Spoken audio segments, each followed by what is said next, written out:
வருஷம் வருஷம் பல பேரால யூபிஎஸ்சி ப்ரிலிமினரி எக்ஸாம் கூட கிளியர் பண்ண முடியல. அப்ப அவங்க எல்லாம் சரியா படிக்கலன்னு அர்த்தமா? இல்ல, அவங்க எல்லாம் சரியான திசையில போகல அப்படின்னு அர்த்தம். நீங்க இந்த தப்பெல்லாம் பண்ணாம இருந்தீங்கன்னா கண்டிப்பா உங்களோட வெற்றி வாய்ப்பு அதிகமாகும். வாங்க பார்க்கலாம். மிஸ்டேக் நம்பர் 5, கன்சிஸ்டன்சி இல்லாம இருக்கிறது.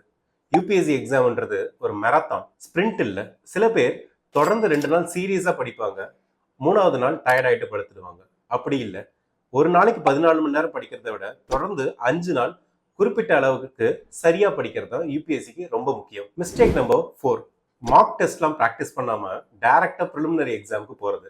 கேட்டா மார்க் எக்ஸாம்ல மார்க் கம்மியா வந்துடுமோன்னு பயமா இருக்குன்னு சொல்லுவாங்க. டெண்டுல்கரே ஆனாலும் நெட்ல ப்ராக்டிஸ் பண்ணிட்டு தான் கேம் விளையாட போவாரு.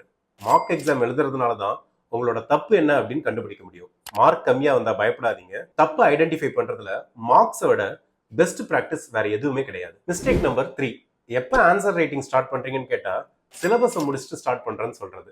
சிலபஸை யாராலையும் கம்ப்ளீட்டா முடிக்க முடியாது. ஒரு பர்டிகுலர் டாபிக்கை படிச்சு முடிச்சோடனே அதுல ஆன்சர் எழுத ஆரம்பிச்சிடணும். எந்த அளவுக்கு ஆன்சர் எழுதுறீங்களோ அந்த அளவுக்கு மெயின்ஸ்ல உங்களோட வெற்றி வாய்ப்பு பிரகாசமா இருக்கும். மிஸ்டேக் நம்பர் 2, சிலபஸ் தெரியாம படிக்கிறது. சில பேர் பிஹெச்டி பண்ற லெவலுக்கு ஒரு சப்ஜெக்ட் எடுத்துட்டு அதுல இன்டெப்தா போவாங்க. அதெல்லாம் தேவையே இல்லை. யூபிஎஸ்சி எதிர்பார்க்கறது ஜெனரலிஸ்ட் தான், ஸ்பெஷலிஸ்ட் இல்லை.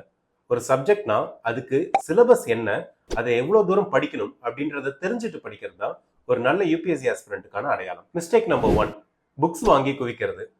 லைப்ரரி ஸ்டார்ட் பண்ற மாதிரி ஒரு புக் ஷாப்புக்கு போயிட்டு இருக்கிற எல்லா புக்கையும் வாங்கி குவிக்கிறது.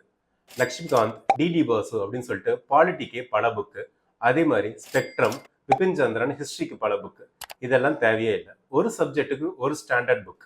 ப்ரூஸ்லி சொன்ன மாதிரி 10 புக்கை ஒரு தடவை படிக்கிறவங்க பாஸ் ஆக மாட்டாங்க, ஒரு புக்கை 10 தடவை படிக்கிறவங்க தான் பாஸ் ஆவாங்க. இந்த 5 மிஸ்டேக்ஸை அவாய்ட் பண்ணுங்க, வெற்றி நிச்சயம். சரியான வழிகாட்டுதலுக்கு வெராண்டா ஐஏஎஸ் அணுகுங்க. All the best. UPSC exam தொடர்பா உங்களுக்கு எந்த டவுட்டா இருந்தாலும் கீழே கமெண்ட் பண்ணுங்க, நாங்க ரெஸ்பாண்ட் பண்ணுவோம். Veranda IAS, where your dream becomes reality.